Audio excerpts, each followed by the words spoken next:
की इस वीडियो में कक्षा 12वीं के छठवां असाइनमेंट अर्थात जनवरी माह के असाइनमेंट का जीव विज्ञान का पूरा सॉल्यूशन देखने वाले हैं। जी हाँ विद्यार्थी, बायोलॉजी का पूरा सॉल्यूशन देखेंगे।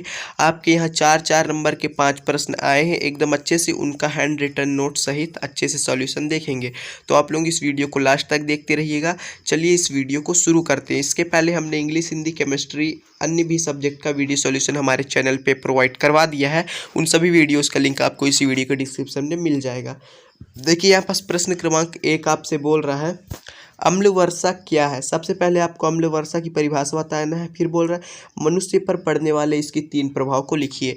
4 नंबर के लिए है, 75 से 100 शब्द के अंतर्गत लिखना है। तो सबसे पहले आप हेडिंग डाल लीजिएगा अम्ल वर्षा और लिखिएगा अम्ल वर्षा का वास्तविक अर्थ उस वर्षा, हिम, ओला और कोहरा से है जिसमें कार्बन डाइऑक्साइड के अतिरिक्त सल्फर डाइऑक्साइड तथा नाइट्रोजन के ऑक्साइड घुले हों, जिनसे तनु सल्फ्यूरिक अम्ल तथा नाइट्रिक अम्ल बनते हैं। किंतु व्यापक दृष्टि से पौधों तथा इमारतों द्वारा SO2 तथा NO का भी इसमें सम्मिलित कर लिया जाता है। फिर आपको इसके बाद, ठीक है ना, ये हो जाएगा पूरा अम्ल वर्षा के बारे में।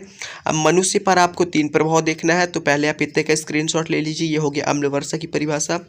उसके बाद ये 3 प्रभाव हो जाएंगे, 2 यही है। देखिए पहला प्रभाव हो जाएगा अम्ल वर्षा के कारण वातावरण के गंध में बदलाव आने लगता है, आँखों और शरीर में जलन होने लगती है और सांस लेने में दिक्कत आती है। पहला प्रभाव हो जाएगा।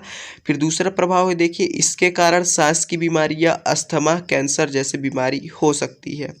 इससे खाने और पीने का पानी भी खराब होने लगता है। इनमें विषैले धातुओं जैसे तांबा, कैडमियम, एल्यूमिनियम आदि की मात्रा भी बढ़ने लगती है। फिर यहाँ तीसरा प्रभाव में आपको लिखना है, क्योंकि कोई 3 प्रभाव लिखना है तो तीसरा प्रभाव हो जाएगा अम्ल वर्षा के कारण नदियों, तालाबों आदि के पानी विषैले होने लगते हैं एवं उनकी pH मात्रा घटने लगती है, जिससे पानी के जीवों पर बुरा प्रभाव पड़ता है। ठीक है, तो चलिए ये हो गया प्रश्न क्रमांक 1 का उत्तर। फिर देखिए प्रश्न क्रमांक 2 आपसे बोल रहा है यहाँ पास जैव निम्नीकरण एवं अनिम्नीकरण प्रदूषकों में अंतर। ठीक है, तो चलिए इसको भी देख लेते। 4 नंबर का है तो 4 अंतर आपको लिखना ही पड़ेगा। तो ये है, देखिए प्रश्न क्रमांक 2 का उत्तर आपके सामने देख सकते हैं। ठीक है, जैव निम्नीकरण और अनिम्नीकरण में अंतर। तो आप ये दोनों अंतर देख लीजिए। पहला अंतर हो जाएगा ये वे अपशिष्ट पदार्थ है जिन्हें हानि रहित पदार्थों में तोड़ा जा सकता है, जैसे गोबर। ठीक है, ये हो गया निम्नीकृत की तरफ जो आपको लिखना है, जैव निम्नीकरण की ओर।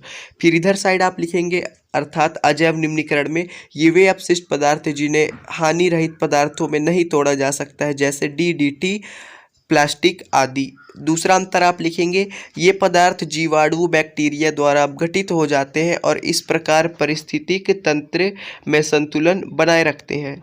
और इधर साइड आप लिखेंगे जबकि ये पदार्थ बैक्टीरिया कैसे जीवाणुओं द्वारा अपघटित नहीं होते। ठीक है ना, बैक्टीरिया जैसे जीवाणु द्वारा अपघटित नहीं होते। 2 अंतर हो गया। फिर देखिए तीसरा अंतर में आपको लिखना है इनकी संरचना व रूप बदल जाता है, जबकि इनकी संरचना व रूप बनी रहती है। आपको इधर साइड लिख देना। फिर लास्ट चौथा अंतर हो जाएगा ये पदार्थ जीवाणुओं, बैक्टीरिया द्वारा अपघटित हो जाते हैं और इस प्रकार पारिस्थितिक तंत्र में संतुलन बनाए रखते हैं, जबकि ये पदार्थ बैक्टीरिया से जीवाणुओं द्वारा अपघटित नहीं होते और पर्यावरण में असंतुलन का कारण बनते हैं। यह आपका पूरा हो जाएगा जैव निम्नीकरण और अजैव निम्नीकरण प्रदूषकों में अंतर। फिर यहाँ देखिए तीसरा नंबर में आपसे बोला जा रहा है रेडियो सक्रिय प्रदूषण क्या है। रेडियो सक्रिय प्रदूषण के प्रभावों को लिखिए।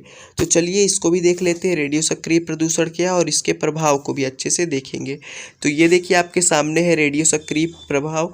ठीक है ना, तो आपको पहले इतने का स्क्रीनशॉट ले लेना है, आपको इतना लिख लेना है। ठीक है ना, अब प्रत्येक प्रश्न को यदि उच्चारित करके बताएंगे तो समय हो जाएगा, तो पहले आप इतने का स्क्रीनशॉट ले लीजिए। यह भी रेडियोधर्मी प्रदूषण के बारे में ही चल रहा है। ठीक है, यहाँ तक पूरा आपको लिख लेना है उसके बारे में। फिर आपको उसके प्रभाव में लिखना है, प्रभाव लिखना है। देखिए रेडियोधर्मी प्रदूषण के प्रभाव या प्रदूषण के प्रभाव। तो पहला प्रभाव आ जाएगा विभिन्न बीमारियां। विभिन्न बीमारियां के अंतर्गत आपको पूरा इतना लिख देना है, पहला प्रभाव हो जाएगा। फिर आपका ये दूसरा प्रभाव हो जाएगा, देखिए अनुवांशिक उत्परिवर्तन। ठीक है ना, उत्परिवर्तन, अनुवांशिक उत्परिवर्तन, उसके अंतर्गत भी आपको इतना लिख देना है। ठीक है ना, अनुवांशिक उत्परिवर्तन के अंतर्गत आपको इतना लिख देना है। फिर यहाँ देखिए आपको थोड़ा और लिखना है, अनुवांशिक उत्परिवर्तन के अंतर्गत इतना। फिर तीसरा आ जाता है यह मिट्टी का बांझपन, मिट्टी का बांझपन के अंतर्गत आपको इतना लिख देना है, ये तीसरा प्रभाव हो जाएगा।